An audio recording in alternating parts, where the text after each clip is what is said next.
Vuelve ahora en amistad con Él y tendrás paz, y por ello te vendrá bien. Job 22:21. Así dijo Jehová: no se alabe el sabio en su sabiduría, ni en su valentía se alabe el valiente, ni el rico se alabe en sus riquezas. Mas alábese en esto el que se hubiere de alabar, en entenderme y en conocerme. Jeremías capítulo 9, versículos 23 y 24. Un conocimiento espiritual y salvador de Dios es la mayor necesidad de toda criatura humana. El fundamento de todo verdadero conocimiento de Dios debe ser una clara comprensión mental de sus perfecciones como se revelan en las Sagradas Escrituras. No se puede confiar, ni servir, ni adorar a un Dios desconocido. En este libro se ha hecho un esfuerzo para exponer algunas de las principales perfecciones del carácter divino. Si el lector se va a beneficiar realmente de la lectura de las páginas que siguen, debe suplicar a Dios de manera decidida y sincera que lo bendiga, que aplique su verdad a la conciencia y al corazón para que su vida se transforme de ese modo. Necesitamos algo más que un conocimiento teórico de Dios.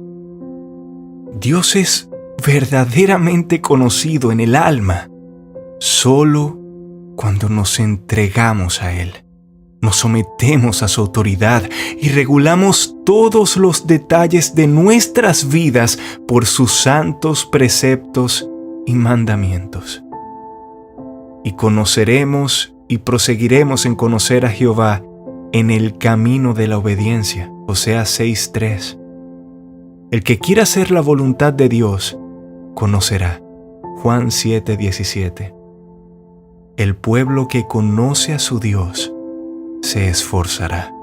Daniel 11:32.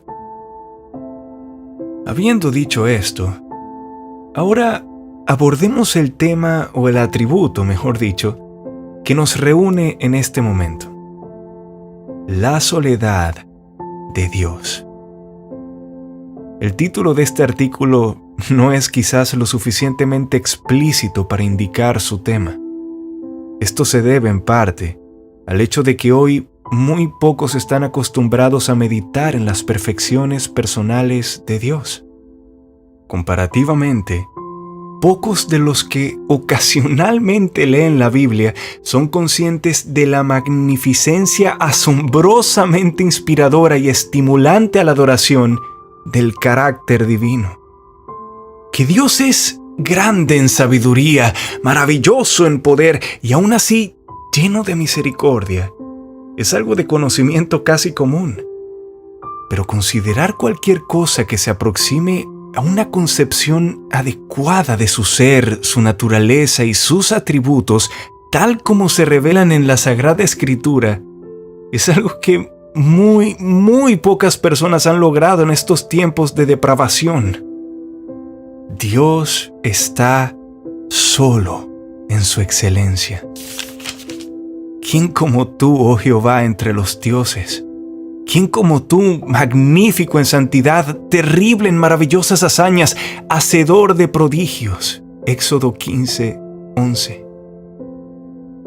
El primer subtítulo de este artículo lleva por nombre Antes de todas las cosas. En el principio creó Dios. Génesis 1:1.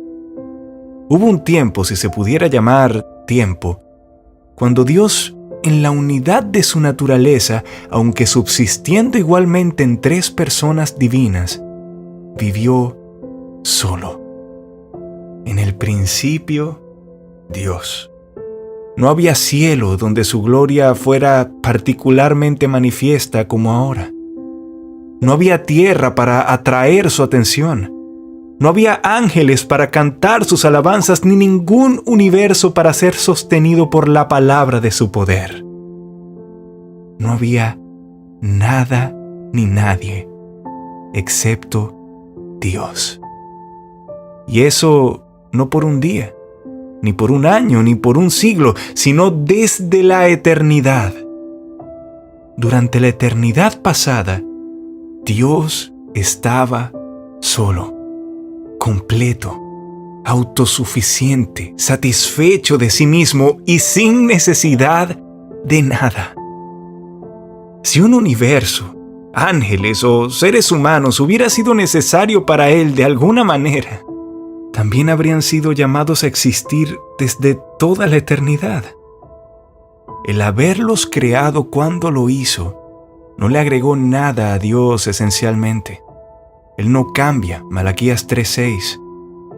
Por lo tanto, su gloria esencial no puede ser aumentada ni disminuida. Y eso nos lleva al segundo punto, su voluntad soberana. Dios no estaba bajo restricciones, ni obligaciones, ni necesidad de crear. Que Él escogiera hacerlo así fue un acto puramente soberano de su parte, que no fue causado por nada fuera de sí mismo. Fue determinado únicamente por su propia y mera voluntad, porque Él hace todas las cosas según el designio de su voluntad. Efesios 1:11. Que Él haya creado fue simplemente para hacer manifiesta su gloria. ¿Imaginan algunos de nuestros lectores que hemos ido más allá de lo que las Escrituras autorizan? Entonces, nuestra apelación será a la ley y al testimonio. Levantaos, bendecid a Jehová vuestro Dios desde la eternidad hasta la eternidad, y bendígase el nombre tuyo, glorioso y alto sobre toda bendición y alabanza. Nehemías 9:5. A Dios no se le añade nada, ni siquiera con nuestra adoración.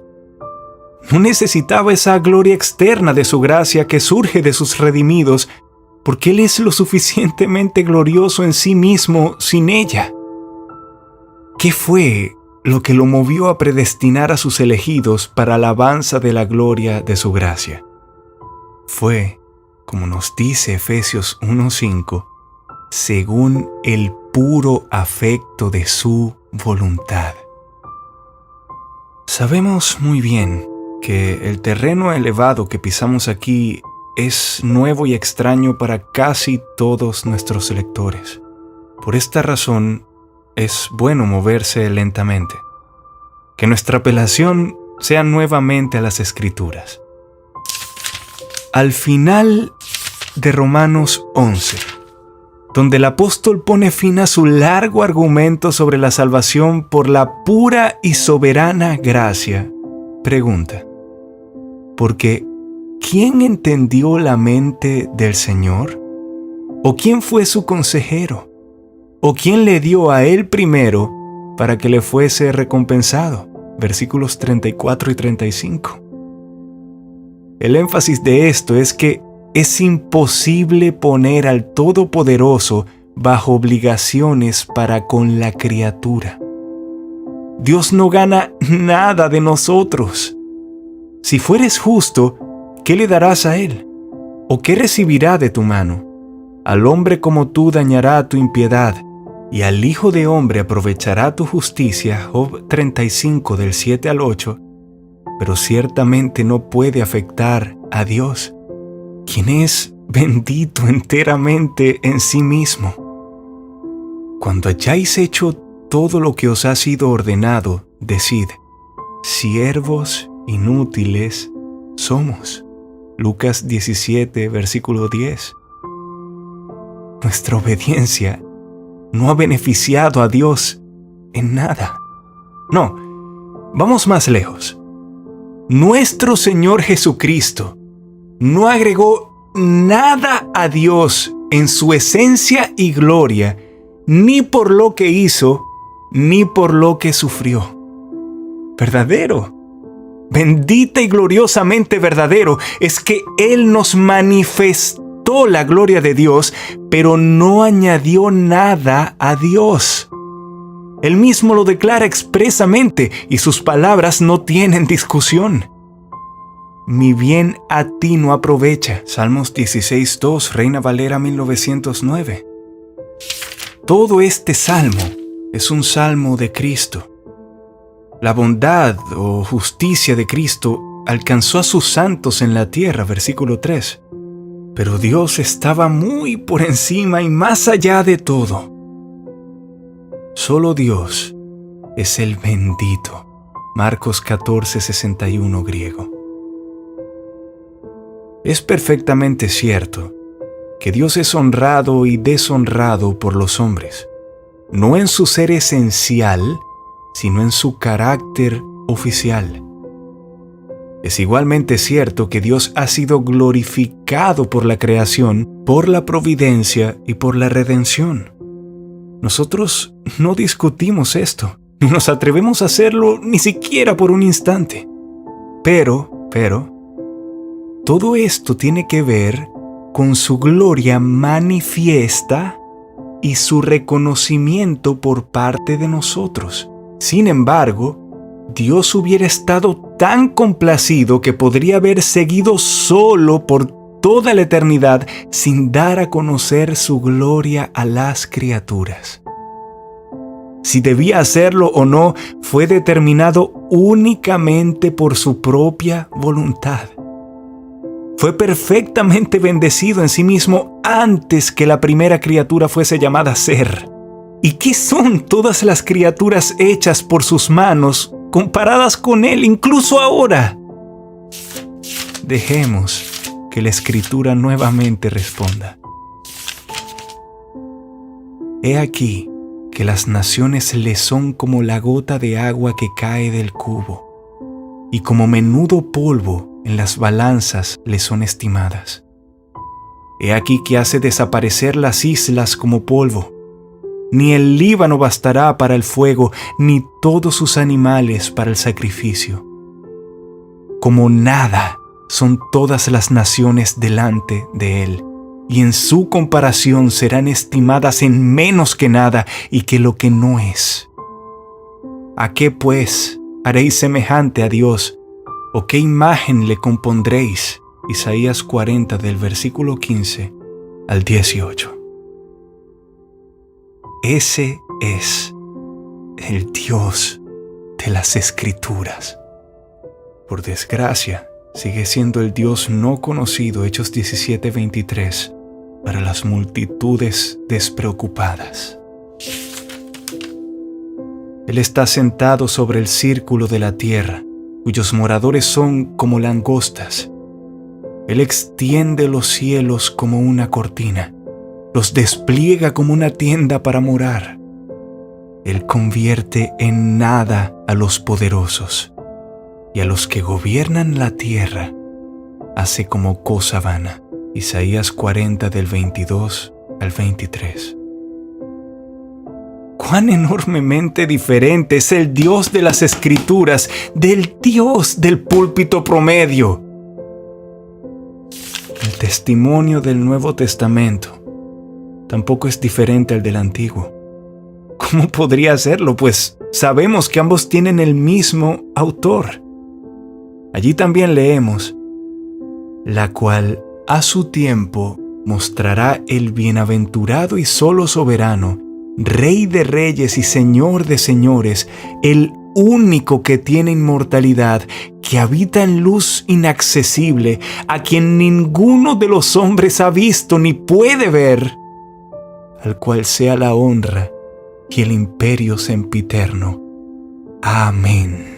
Primera de Timoteo capítulo 6, versículos 15 y 16.